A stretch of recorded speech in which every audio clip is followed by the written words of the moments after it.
بسم اللہ الرحمن الرحیم. سوالات کا سلسلہ جو ہوتا ہے اس میں دوست کی طرف سے پہلا سوال آیا ہے. سوال یہ ہے کہ ایک انسان مسلمان تو نہیں ہے، اس نے لا الہ الا اللہ محمد رسول اللہ نہیں پڑھا،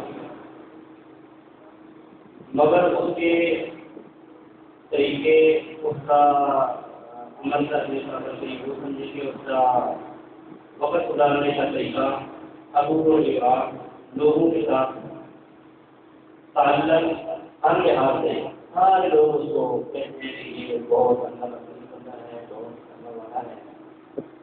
تو اس کے اندر پڑھنا کیا چاہیے؟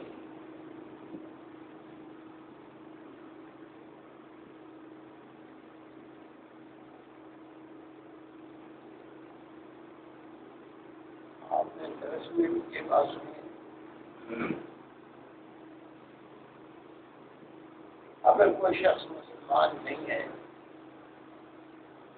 پہلی بات تو یہ ہے کہ صرف کلمہ پڑھ لینے سے مسلمان ہو جانا. یہ مسلمان رواج کا مسلمان ہے، کتاب اللہ اور سنت رسول اللہ کا مسلمان ہے. دوسری بات یہ ہے کہ اگر کوئی مسلمان نہیں، یعنی اس نے کلمہ بھی نہیں پڑھا اور وہ اخلاق کے لحاظ سے، اعمال کے لحاظ سے، زندگی کے دوسرے معاملات کے لحاظ سے اچھا کرتا ہے، اس کا اچھے اخلاق ہیں اس کے، تو یقیناً وہ اپنے اجر کا مستحق ہے. معاملہ یہ ہے کہ نہ اجر آپ نے کسی کو دینا ہے نہ میں. انسان کے دل کا تعلق صرف اور صرف اللہ جانتا ہے، باقی ساری ظاہری چیزیں ہیں. ظاہری طور پر قرآن کریم نے، سنت رسول اللہ نے اس شخص کو مسلمان مانا ہے جو کلمہ پڑھتا ہے لا الہ الا اللہ محمد رسول اللہ. لیکن اس کے بعد اس کے اعمال اچھے نہیں ہیں تو اس کا قرآن نے دوسرا نام رکھا ہے منافق. منافق مسلمان ہوتا ہے، یہ نہیں کہ وہ مسلمان نہیں ہوتا، مسلمان ہوتا ہے عرف کے لحاظ سے. ہم اس کو غیر مسلم نہیں کہہ سکتے، منافق کہہ سکتے ہیں. نفاق الگ چیز ہے. جس شخص کے اعمال اچھے ہیں اور اس نے کلمہ نہیں پڑھا، اس کا تعلق اللہ سے ہے اور اللہ کے ہاں اس کا فیصلہ ہوگا. باقی زندگی میں اگر وہ اچھے اعمال کر رہا ہے تو آپ اس کو اچھا کہہ رہے ہیں، اس کو اجر نہیں مل رہا ہے. اس کو جو آپ نے اچھا کہا ہے، آپ نے کہا ہے، میں نے کہا ہے، کسی اور نے کہا ہے، کیونکہ اس کو اجر ملا ہے، تو اجر تو اس کو مل گیا. پھر آخرت میں بھی اس کا اجر یقیناً ہے. لیکن کیونکہ انسان کے دل کا تعلق صرف اللہ جانتا ہے، کوئی انسان دوسرے کے دل کو نہیں جانتا.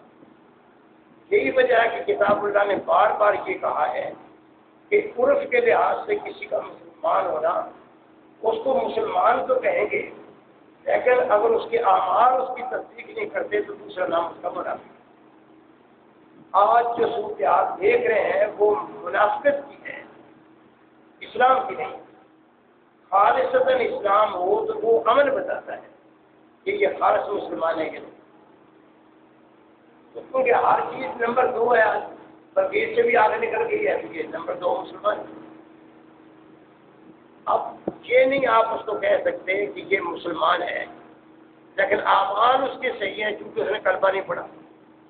تو زندگی میں اس کے اعمال کا رزلٹ آپ دیکھ رہے ہیں کہ آپ اس کو اچھا کہہ رہے ہیں، اور آخرت کا تعلق اس کے ساتھ اللہ کا اس کے ساتھ ہے. اس لیے وہ فیصلہ آپ اور میں نہیں کرتے. جو فیصلہ اللہ کے کرنے کا ہے وہ فیصلہ آپ اور میں نہیں کرتے.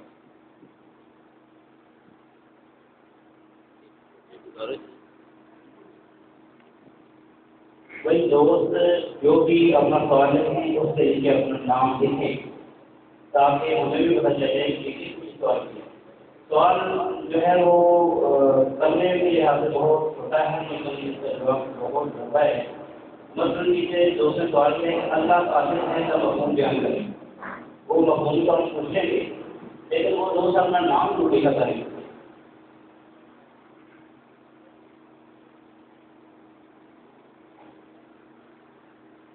اللہ تعالیٰ قادر ہے، اس میں کوئی شک کی بات نہیں کہ اللہ قادر ہے، لیکن قادر کا مفہوم کیا ہے؟ قادر کس کو کہتے ہیں؟ قادر جو ہمارا کنسپٹ بن گیا ہے، جو ذہن ہمارے میں جاتی ہے بار، اس کا مطلب کیا ہے کہ وہ غلط کرے یا صحیح؟ جب وہ قادر ہے تو جو چاہے کرے، یا غلط کرے یا صحیح؟ یہ غلط کرے یا صحیح ہمارا تخیل ہے، یہ قدرت سے غلط یا صحیح کرنا نہیں ہے۔ قدرت کا معاملہ یہ ہے کہ جو صحیح ہے وہ صحیح ہے۔ اللہ قادر ہے، یعنی کوئی کام اللہ جو اپنا قانون اس نے بنایا اس کے خلاف نہیں کرتا، کیونکہ اس نے علم کے مطابق اس کا اعلان کیا ہے۔ جو چاہے وہ کرتا ہے، اس کا مطلب یہ ہے کہ جو چاہا ہے اس نے کہا ہے۔ کتاب اللہ میں جو اس نے چاہے وہ کہا ہے، تو اب کتاب اللہ کے خلاف جو اللہ کرے تو تب قادر ہوتا ہے۔ یہ تو ہمارا دین ہے۔ جب اللہ نے کہا ہے تو وہ اپنی مرضی سے کہا ہے کہ ہماری مرضی سے کہا ہے؟ جب اس نے اپنی مرضی سے کہا ہے تو اپنی مرضی کے کہے ہوئے کے خلاف کو نہیں کرنا۔ خلاف کرنا قدرت نہیں ہے، خلاف کرنا جرم ہے۔ جرم کو آپ قدرت کہتے ہیں۔ قدرت کی اس کا مطلب نہیں ہے کہ ہمارا ذہن ہے، کہ ہمارے ذہن میں یہ چیز بیٹھ گئی ہے کہ ایک آدمی جب قادر ہوتا ہے تو چاہے وہ غلط کرے یا صحیح کرے۔ اور اللہ قادر ضرور ہے، لیکن قادر ہونے کا مفہوم یہ نہیں ہے کہ وہ چاہے غلط کرے چاہے صحیح کرے، نہیں، یہ مطلب نہیں۔ جو اس نے کہا ہے اس کے مطابق کرتا ہے، اس کے خلاف نہیں کرتا، یہ اللہ کی قدرت ہے۔ آپ اور میں کوئی بات کہتے ہیں، عین ممکن ہے کہ وہ میں کر لوں، میں نے کہا ہے لیکن میں اس پر قدرت نہیں رکھتا، تو میرا کہا ہوا جو ہے وہ میرے لیے کیسے مکمل ہو سکتا ہے؟ دیکھیں پہلے بھی بات کہی، حضرت علی رضی اللہ عنہ نے کہا کہ میں نے ہر رقص ربی کی فصل کھلاتا ہے، میں ایک نے پکا ارادہ کیا کہ میں نے یہ کرنا ہے، میرے ذہن میں جو ہے وہ اللہ جانتا ہے، لیکن اس ارادے کو کسی نے ضائع کر دیا، ارادہ پورا نہیں ہونے دیا، درمیان میں ایک حائل ہو گئی ہے، وہ کون ہوا ہے؟ اللہ۔ تو جب میرے اور وہ میرے ارادے کے درمیان اللہ حائل ہو گیا ہے تو میں بے بس ہو گیا۔ اللہ کے درمیان کوئی اور چیز حائل ہے، آپ کے اور میرے درمیان تو اللہ حائل ہو گیا نا، کہ میں نے کہا کہ میں نے کل لاہور جانا ہے، اللہ نے کہا کل تیری موت ہے، آیا درمیان میں یہ نہیں ہے، اللہ کے درمیان کون آئے گا؟ کہ اللہ نے کہا کہ میں نے یہ کرنا ہے، اب اس کو بتائیں کہ وہ فلاں یہ حائل ہو جائے گا تو اللہ نہیں کر پائے گا، زیادہ اللہ کہا دیتا نہیں۔ اللہ نے اگر کہا ہے کہ میں نے یہ کرنا ہے، اس کے درمیان کوئی چیز حائل نہیں ہے، یہ اللہ کی قدرت ہے۔ اگر اللہ قادر ہونے کا مطلب یہ ہے کہ جو اللہ نے کہا ہے اس کا خلاف تو وہ کرتا نہیں، کیونکہ یہ تو ویسے جرم ہے، اور درمیان میں کوئی حائل ہو نہیں سکتا، میرے اور آپ کے درمیان اللہ حائل ہوتا ہے، جن میں اللہ کا قانون حائل ہوتا ہے، اللہ کا حائل ہونا مطلب اللہ کا قانون حائل ہوتا ہے۔ میں نے پکا ارادہ کیا کہ میں نے کل یہ کرنا ہے، لیکن قدرت نے مجھے نہیں کرنا دیا، کیونکہ میں بھی پاس میں قادر نہیں تھا۔ اللہ نے جو کہا ہے کہ میں نے یہ کرنا ہے وہ سوال ہی پیدا نہیں ہوتا کہ نہ ہو، اس لیے کہ درمیان میں حائل ہونے والی کوئی شے ہے، یہ اللہ کا قادر ہوتا ہے۔ سمجھ آئیے بات یہ نہیں؟ دوسری بات یہ ہے کہ جس صاحب نے سوال کرنا ہے پھر واقعہ نام ہی لکھنا نہیں، بلکہ اس کو کہنا چاہیے کہ میں نے یہ سوال کیا ہے تاکہ اس کی تفہیم ہو۔ جی یہ بات صحیح جی۔ اب ایک سوال ہے جی کہ عقیدہ اور نظریہ میں کیا فرق ہے؟ مختصر بتاؤ۔ عقیدہ اور نظریہ میں فرق یہ ہے کہ عقیدہ اللہ اور اس کے رسول کی طرف سے متعین ہے، اس میں کمی بیشی نہیں ہو سکتی۔ مثلاً 6 عقائد ہیں کہ ماننا ہے اللہ ایک ہے، یہ عقیدہ ہے۔ لا الہ الا اللہ محمد رسول اللہ جو پڑھا ہے نا، یہ عقیدہ کا مسئلہ ہے۔ اس کے بعد ہے فرشتوں کا ایمان، آخرت پر ایمان، رسولوں پر ایمان اور کتابوں پر ایمان۔ یہ 6 چیزیں جو ہیں نا، ان پر ایمان عقیدہ ہے۔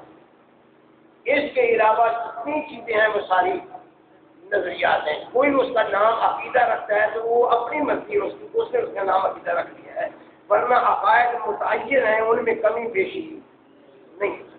عقیدہ وہ ہے جس میں کمی بیشی نہیں ہو سکتی۔ اور نظریات میں کمی بیشی. آپ کوئی نظریہ میرے نظریے کے خلاف رکھ سکتے ہیں، اس کے دلائل آپ بنا سکتے ہیں کتاب و سنت میں. پھر اگر آپ کے دلائل صحیح ہو تو مجھے مان لینا چاہیے، میرے دلائل صحیح ہو تو آپ کو مان لینا چاہیے. لیکن عقائد متعین ہے، اس میں کمی بیشی. اس کے علاوہ جو علماء نے بنا دیا عقیدہ نمبر 10، عقیدہ نمبر 15، عقیدہ نمبر 20، یہ ہمارا بنایا ہوا ہے. اس چیز کا نام دراصل عقیدہ ہے ہی نہیں. نظریے اور عقیدے میں فرق کیا ہوا کہ نظریات کمی بیشی ہو سکتی ہے، عقائد میں کمی بیشی نہیں ہو سکتی، وہ متعین چیزیں ہیں. ابھی سوال ہے جی کہ داڑھی کے متعلق حضور اکرم صلی اللہ علیہ وسلم کا کوئی واضح فرمان یا ایسا حکم کہ یہ کہا ہو کسی کو یا کسی صحابی کو تو یہ آپ داڑھی رکھو؟ مسئلہ یہ ہے کہ یہ زمانے کا رواج تھا کہ اس وقت آپ کسی شخص کے بارے میں یہ نہیں کہہ سکتے کہ اس کی داڑھی نہیں. یعنی سب لوگ داڑھی رکھتے، ہندوؤں کی داڑیاں تھیں، عیسائیوں کی داڑیاں تھیں، قریش مکہ کی داڑیاں تھیں. کوئی آدمی ایسا نہیں ہے زمانے میں کہ جس کی داڑھی، اگر کوئی ہے تو اس کو چونکہ ایک دو ہوں تو اس کو ویسے لوگ نظر سے دیکھتے ہیں. ایسی بات نہیں. آپ نے کسی کو مخاطب کر کے یہ نہیں کہا کہ اتنی داڑھی رکھو گے اتنی داڑھی. آپ نے صرف اتنی بات ارشاد فرمائی کہ آپ لے گیا. آپ کا من آتا ہے کہ چھوڑ دینا، معاف کر دینا.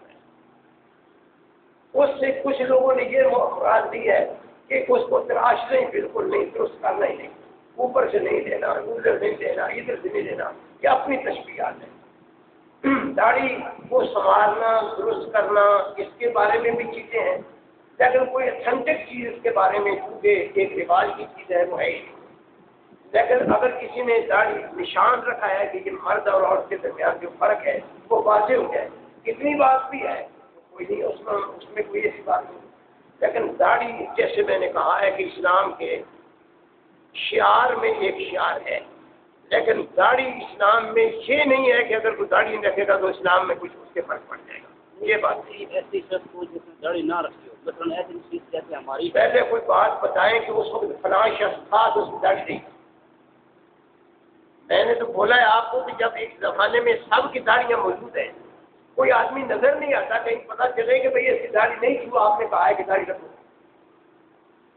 داڑھی نہ رکھنا گناہ ہے، داڑھی نہ رکھنا گناہ ہے. گناہ تو آپ کی تو یہ بات نہیں ہے.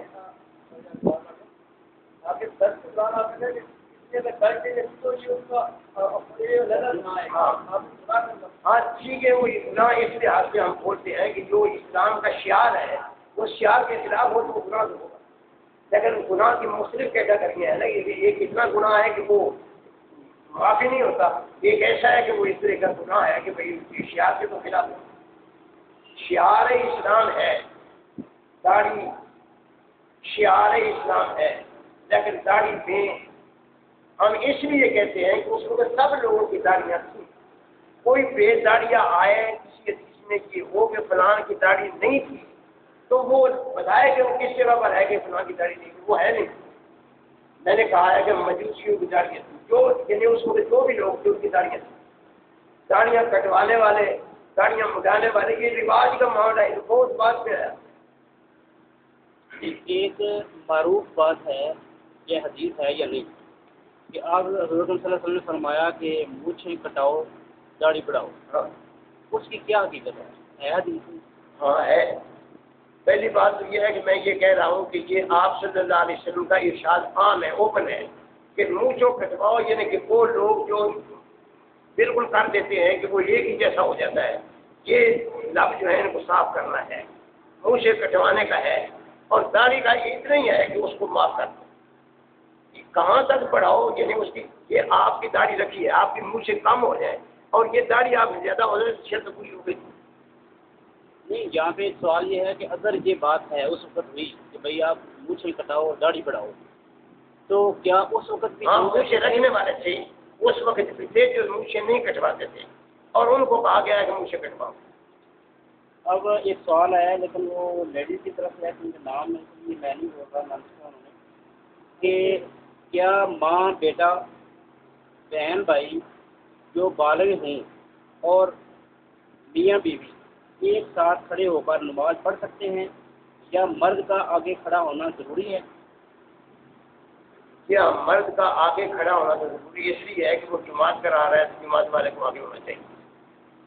پیچھے اگر وہ رشتے حلال ہیں، مطلب ہے کہ آپس میں آرام رشتے ہیں، مل کے کھڑے ہو سکتے ہیں، تو وہ کھڑے ہو جائیں گے ایک ساتھ میں. کچھ نہیں. ٹھیک ہے. سوال نمبر 2 ہے قصر نماز جسے دوگانہ کہتے ہیں، اس کی اصل کیا ہے؟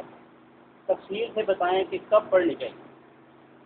معاملہ یہ ہے کہ دراصل قصر تو ہوتی ہے میدان جنگ میں، جو اصل قصر ہے، کیونکہ روایات میں سفر کے لحاظ سے بھی قصر کی گئی ہے. تو وہ سفر جو ہے نا، وہ 9 میل کا سفر ہو، آدمی مصروف ہو، سفر میں جا رہا ہو، اس کے پاس ٹائم نہ ہو، تو وہ نماز قصر کر سکتا ہے.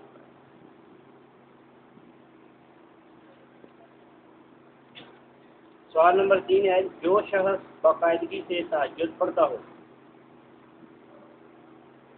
رات کو وتر نہ پڑے اور رات کو وتر نہ پڑے، اگر کسی وجہ سے صبح تہجد کے وقت نہ اٹھ سکے تو چھوٹے ہوئے وتر کب پڑھنا چاہیے؟ جب اس کو جاگ آئے، جاگ آنے کے بعد پہلے نماز فرض ادا کرے اور اس کے بعد پڑھے. ہاں جی، کسی اور دوست کے ساتھ سوال ہو بلکہ وہ خود کریں.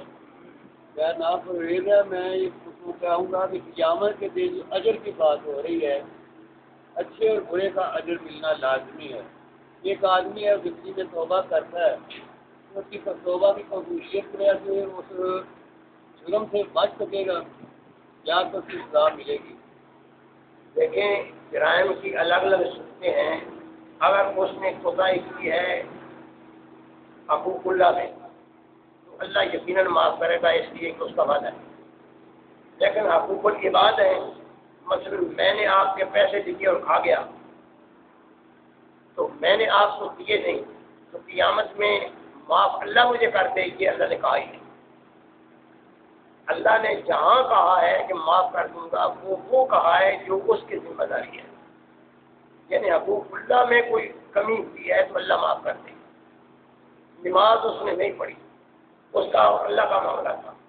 یہ کسی سے کوئی غلط کام کیا ہے تو قبضے لگا دی ہے، 2-4 گالیاں نکال دی ہے، کسی سے زیادتی کر دی ہے، تو یہ زیادتی جس انسان کے ساتھ بھی ہے نا، وہ معاف کرے گا تو بات کرے گا. اللہ براہ راست اس کو معاف کر دے، یہ ممکن نہیں ہے، کیونکہ اللہ نے یہ بات کہی نہیں کہ کرے کوئی اور معاف میں کر دوں گا جو کچھ اس نے کیا. اس کا سوال ہے کہ نماز میں جو لفظ آیا ایھا النبی، یہ آپ نے فرمایا کہ اللہ کی طرف سے ہم سلام ہے جو کہہ رہے ہیں. اس کی وضاحت ہو جائے کہ ساری نماز یہ آپ نے ہمیں سکھائی ہے وہ اللہ کی طرف سے ایسے ہی آئی ہے یا قرآن سے کچھ آیتیں لے کر بنائی؟ اصل میں ادیات بے شمار ہیں، اس میں انتخاب کرنا ہے. یہ جو ہمارا کنسپٹ بن گیا ہے نا کہ یہاں فل بلّہ پڑھنی ہے، یہاں یہ ایک دعا کرنی ہے، یہ دعا کرنی ہے، یہ تو ہمارا ایک معاملہ بن گیا ہے.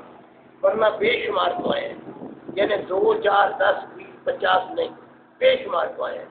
ان میں سے آپ نے انتخاب کرنا ہے، کیونکہ ہماری زبان نے ایک بھی کسی کو آ گئی اس پر اکتفا کر دیا. اب یہ جو بات کہی گئی کہ ایھا النبی اللہ کی طرف سے آیا ہے، یہ اللہ کے پیغمبر نے ارشاد فرمایا کہ جب اللہ رب کے حضور یہاں وہ آپ جس کو معراج کہتے ہیں وہاں گئے، اس وقت جو ملاقات ہوئی اس میں ایھا النبی اللہ نے تو کوئی بولا ہوا جو ایھا النبی جو ہے نا وہ ہم اس میں پڑھتے ہیں، جو حضور اکرم صلی اللہ علیہ وسلم نے فرمایا کہ اس کو تشہد میں پڑھیں، تو ہم اس کے آگے پڑھتے ہیں. اس لیے میں نے یہ کہا. تیسرا سوال ہے کہ آج کل شادیاں ہوتی ہیں آپس میں، کچھ لوگ ہیں ان کے آپس میں اچھے تعلقات نہ رہنے کی وجہ سے پھر وہ گلا کرتے ہیں جو آیت آتی ہے قرآن مجید میں کہ جیسے مرد ویسے جیسی بیویاں ویسے مرد کی آپس میں، وہ کہتے ہیں ہمارے کیسے جوڑے ملے؟ اللہ نے تو کہا ہے کہ جیسی بیوی ویسے مرد ملے گا. نہیں، اصل میں بات یہ ہے کہ وہ تو انتخاب کرنے کے وقت کی بات ہے کہ جب آپ نے انتخاب کیا ہے تو اپنی طبیعت کے مطابق اس کا انتخاب کرو جو آدمی اچھا ہے. وہ انتخاب کرنے کے بعد جو آپ نے انتخاب کیا ہے اس وقت تو آپ نے یہ دیکھا کہ اس کے حالات اچھے ہیں، پیسے زیادہ مل جائیں گے، چہر زیادہ آ جائے گا، خاندان اونچا ہے، میرا معاملہ تو یہ دنیا داری دیکھتے ہیں. جب آ گیا گھر میں شادی کر لی، اس کے بعد آپ کو یہ اعتراض ہو گیا کہ اس کے اخلاق اچھے ہوں گے، تو اخلاق تو پہلے دیکھ لیتے. یعنی دو چیزیں آپ نے پہلے دیکھنی تھی، وہ شادی سے پہلے دیکھنے کا حکم ہے، وہ بعد میں آپ جو آئے تو اس کے بعد تو وہ صورتحال نہیں بنے گی، وہ تو برداشت نہیں ہوتی۔ میاں بیوی کے تعلقات جو ہوتے ہیں نا، ان میں دو چیزیں ہیں، ایک ہوتے ہیں اخلاق و اعمال، ایک ہوتی ہے ازدواجی زندگی۔ ازدواجی زندگی کے اپنے مسائل ہیں، وہ ازدواجی زندگی کے مسائل پورے ہو رہے ہوں تو مرد کو حق ہے کہ وہ برداشت کرے اور اس کو حق ہے کہ وہ برداشت کرے، کیونکہ اس کے اصل معاملات جو ہیں نا وہ ازدواجی زندگی ہے۔ تو اگر ازدواجی زندگی صحیح نہیں ہے تو اس کا معاملہ دوسرا ہے کہ اس کو طلاق کرے، خلاف کرے۔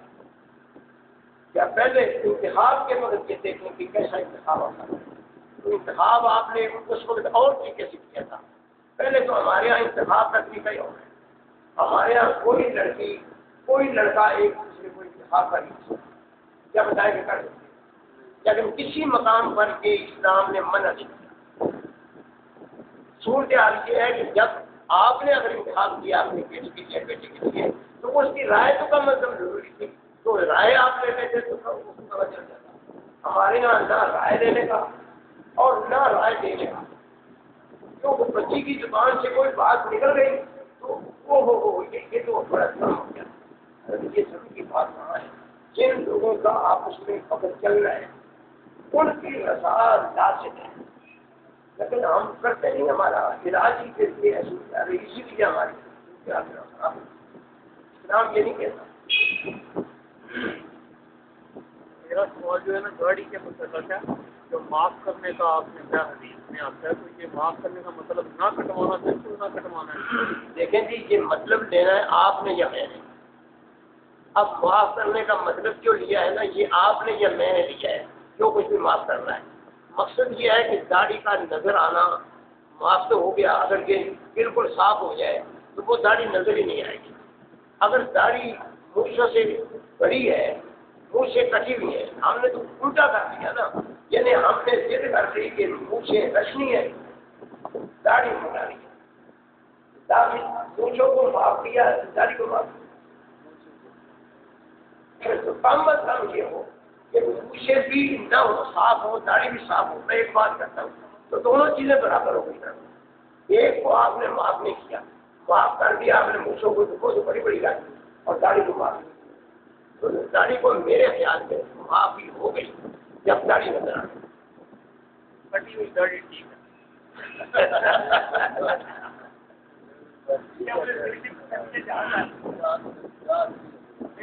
آپ پہ آپ بتا میری تسلی تو میری دیکھے نا، میرا چند بال ہے نہ، میں نیچے کٹوائے نہ اوپر کٹوائے۔ میری تسلی کا معاملہ جو ہے نا وہ تو میرے ساتھ ہے، لیکن آپ کی تسلی جو ہے وہ آپ کے ساتھ ہے، میں آپ کی تسلی کیسے کروں؟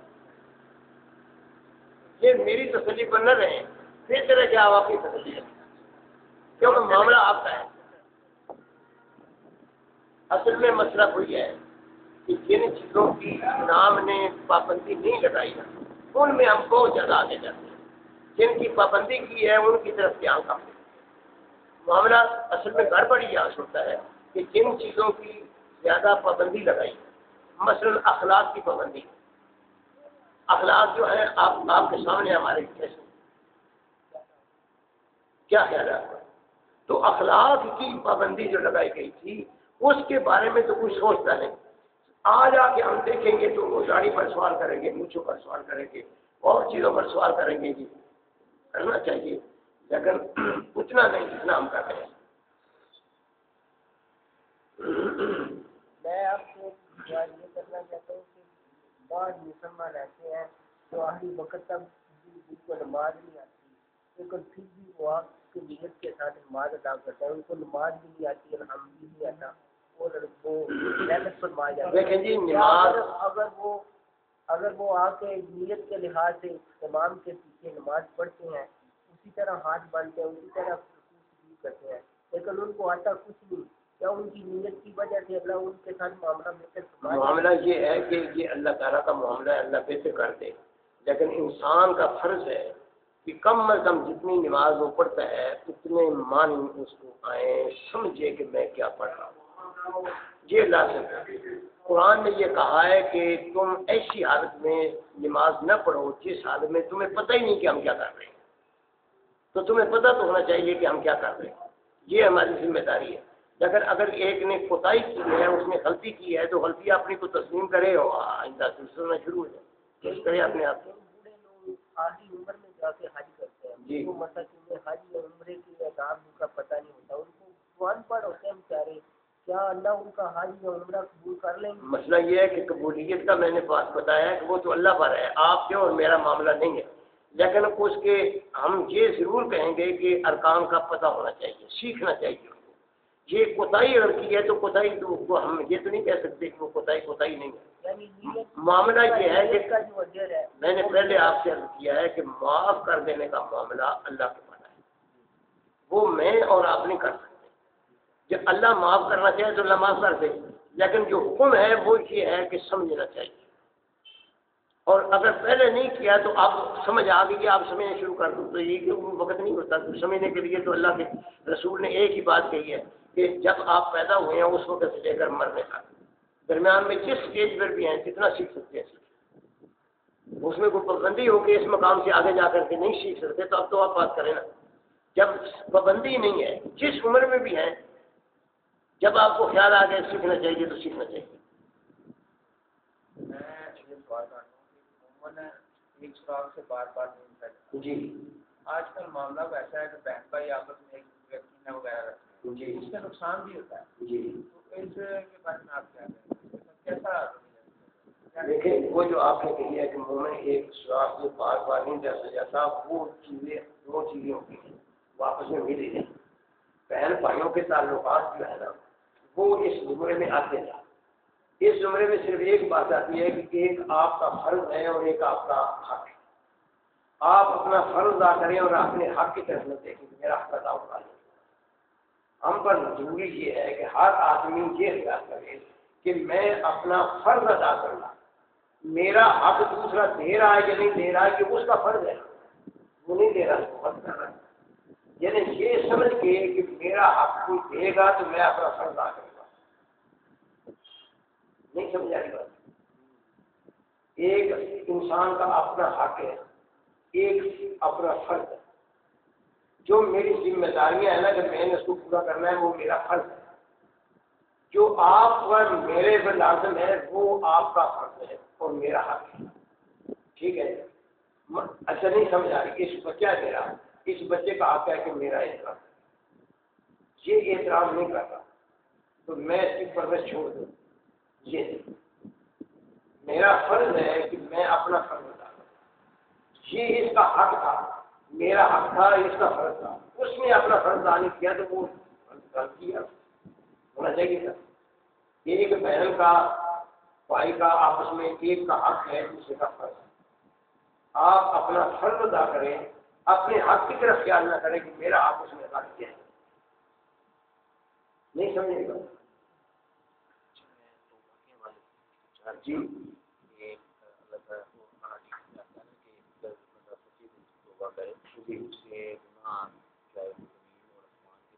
جی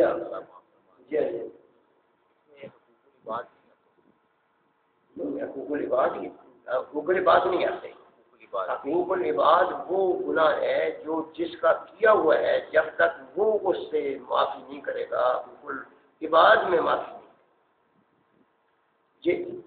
اس وقت جب سمجھ ہی نہیں حقوق العباد، جب اس نے دوسروں کے غلط لیکن سمجھ آ گئی بات نہیں تو اس کے لیے پھر جب سمجھ آئی ہے اس کو ادا کر دیں. اس وقت میں نے آپ سے کوئی زیادتی کی، مجھے پہلے پتہ نہیں تھا، اب مجھے سمجھ آ گئی. اب تو مجھے آپ کو کہنا چاہیے کہ میرے سے یہ غلطی ہوئی اور میں نے کی آپ سے زیادتی، آپ مجھے معاف کر دیں یا ایسے بات. جب سمجھ آ گئی اس وقت ہونا چاہیے.